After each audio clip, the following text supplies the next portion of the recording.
Vous fusionnez encore vos cellules Excel? Arrêtez et découvrez le bouton qui fait tout à votre place en un seul clic. Bonjour à tous, c'est Alex d'excelformation.fr et dans ce tutoriel, je vais vous montrer comment créer un bouton dans Excel pour pouvoir centrer automatiquement vos titres sur plusieurs colonnes en un seul clic sans jamais avoir besoin de fusionner une cellule. Si vous avez déjà passé de longues minutes à corriger des erreurs causées par la fusion des cellules, des formules cassées, des filtres qui refusent de fonctionner ou encore des données qui se décalent au moindre copier-coller, alors cette technique va régler définitivement ce problème. Alors vous trouverez très régulièrement de nouvelles vidéos sur la chaîne, alors pensez à vous abonner et surtout à activer la clochette de notification afin d'être sûr de ne manquer aucune astuce et de devenir rapidement un pro d'Excel.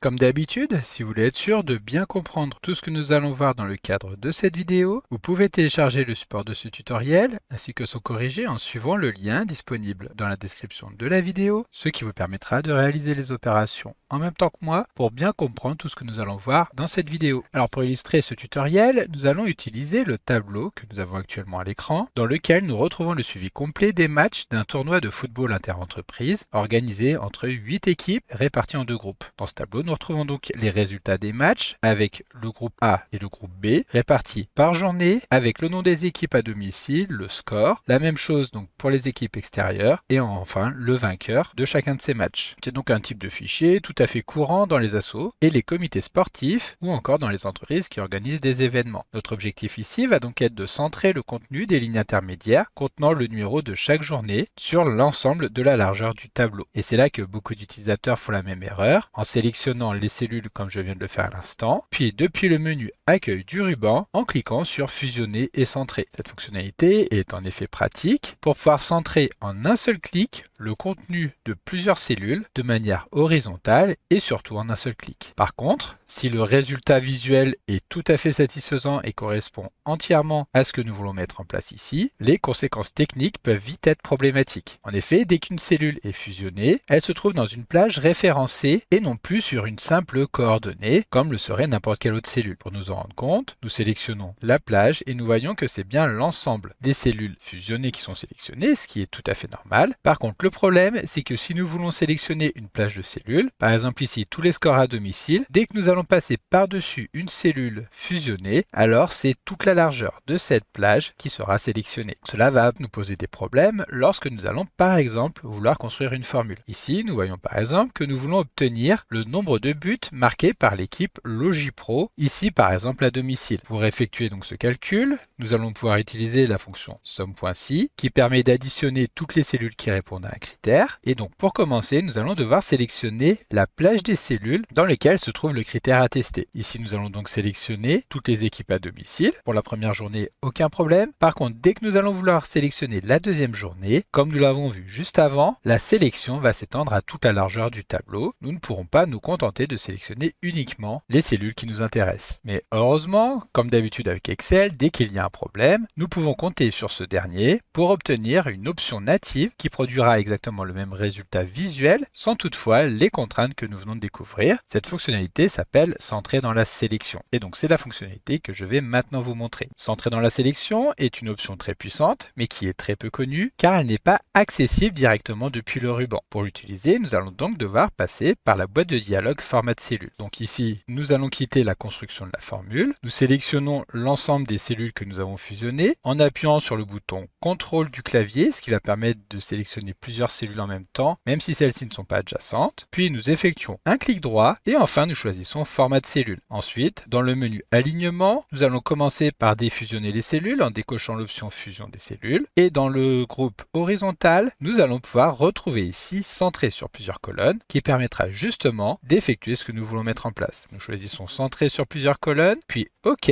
Ici, visuellement, rien n'a changé. Par contre, maintenant, si nous sélectionnons uniquement la cellule A7, c'est effectivement celle-ci qui sera sélectionnée et non pas la largeur de tout le tableau. Et comme nous pouvons le voir ici, le contenu a bien été été saisi uniquement dans cette première cellule. C'est uniquement l'aspect visuel de ces cellules qui a été modifié pour centrer le contenu comme nous le voulons ici. Cela va donc maintenant nous permettre de créer la formule qui va compter donc le nombre de buts marqués par Logipro est égal à sum.si. Puis nous sélectionnons donc le nom des équipes à domicile. Ici, nous voulons uniquement récupérer les buts marqués par l'équipe Logipro, les buts à domicile que nous allons obtenir ici. Si en plus nous voulons également obtenir les nombres marqués à l'extérieur, aucun problème, il suffit de répéter la même opération. Sélectionner cette fois-ci les cellules de la colonne F, toujours filtrer uniquement sur Logipro et donc le nombre de buts marqués à l'extérieur sera maintenant dans la colonne E. Nous fermons la parenthèse et nous validons. Et ici, nous voyons que donc l'équipe Logipro, dans tout le tournoi, que ce soit à domicile ou à l'extérieur, a marqué 5 buts.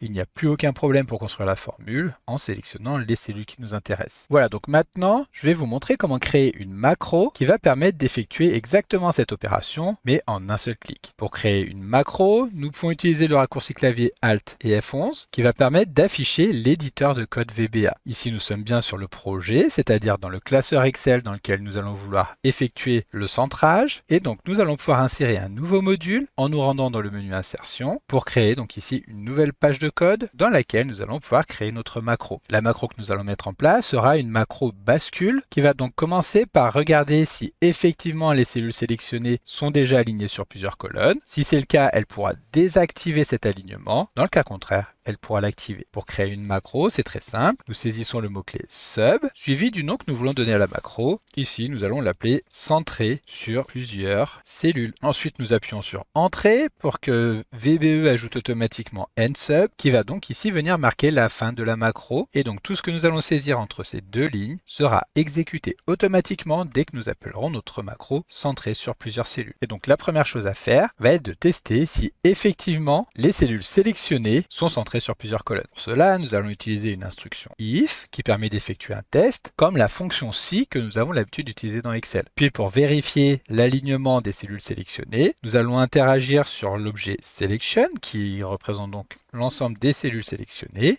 et nous allons aller consulter la propriété horizontale alignment.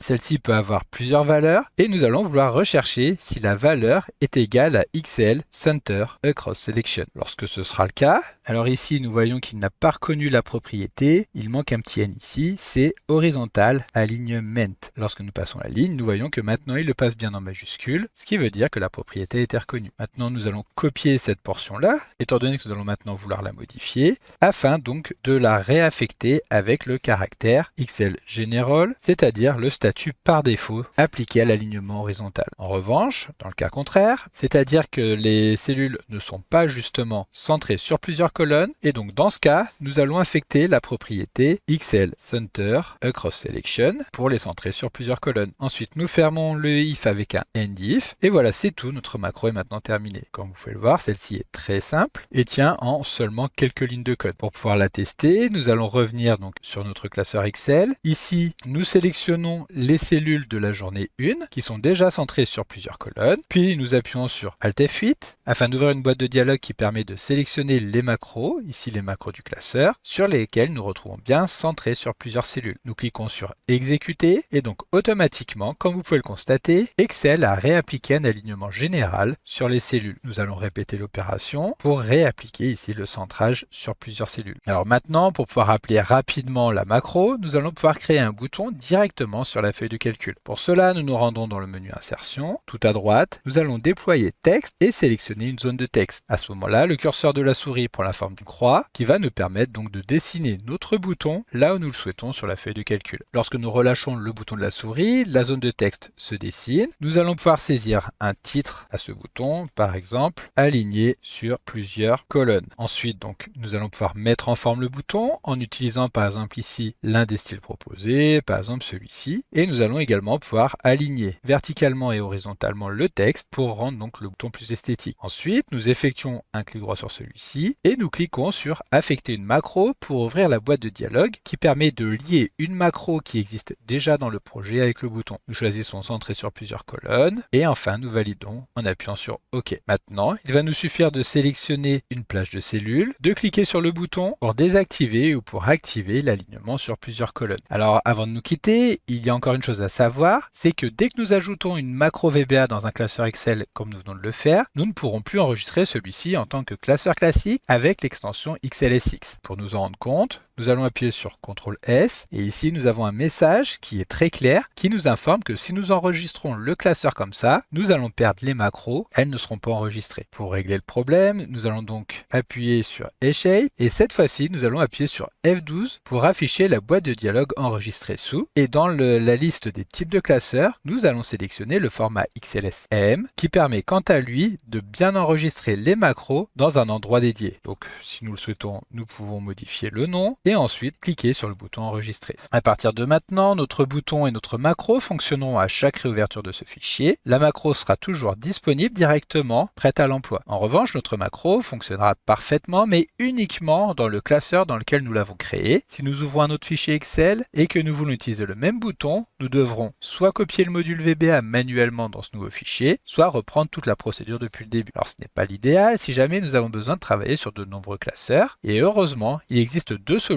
qui permettent de contourner ce problème. Excel propose en effet un fichier spécial appelé le classeur des macros personnels qui sera chargé automatiquement et de manière invisible à chaque démarrage d'Excel, ce qui signifie que nous pourrons y intégrer l'ensemble de nos macros personnels pour les retrouver à tout moment. La deuxième solution, et c'est là le vrai confort, c'est de ne plus du tout avoir à se poser de questions. C'est pour cela que j'ai inclus cette fonction très pratique directement dans la barre d'outils Excel formation.fr que vous retrouverez en suivant le lien disponible dans la description de la vidéo. Ici, vous retrouvez donc une fonctionnalité centrée sur plusieurs colonnes qui sera toujours accessible et sur laquelle il vous suffira de cliquer pour activer ou désactiver le centrage sur plusieurs colonnes. Cette barre d'outils s'installe une seule fois et fonctionne ensuite dans absolument tous les classeurs Excel, qu'il s'agisse de classeurs enregistrés en XLSX, en XLSM ou même encore en XLSB sur n'importe quel fichier que nous serons amenés à ouvrir. Il n'y a rien à copier, rien à configurer, la fonctionnalité est toujours là, accessible en un clic depuis le ruban. Pour en profiter, comme je viens de vous l'expliquer juste avant, il suffit de suivre le lien disponible dans la description de la vidéo, de télécharger et d'installer la barre d'outils directement sur votre Excel.